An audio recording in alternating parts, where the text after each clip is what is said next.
မေမင်္ဂလာပါရှင်ဒီနေ့မှာတော့ငလျင်လောက်တာကိုဘယ်လိုလောက်ကလဲလို့တယောက်ကမေးထားလို့အဲ့အားလေးကိုငလျင်လုံနည်းလေးကိုလာပြပြတာပါအဲ့ဆိုတော့ let's go ပါ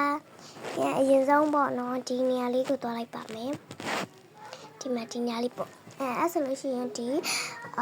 မီနူးရဲကိုဝင်ပါမယ်မီနူးရဲဝင်လိုက်မယ်မီနူးရဲရောက်သွားပါပြီဒီညထိုးထားတဲ့နေရာလေးကိုလောက်လိုက်ပါအဲ့ဆိုဒီလိုဖြစ်သွားပြီပြီးတော့ဘောလို့ဒီလိုမျိုးဒီပေါ့နော်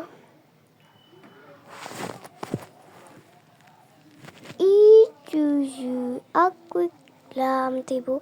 အဲ့လေးကိုနေလိုက်မယ်ပေါ့နော်အကွစ်အဲ့ဆိုရင်တော့ဒီလိုမျိုးလေးဖြစ်သွားပါပြီမလေး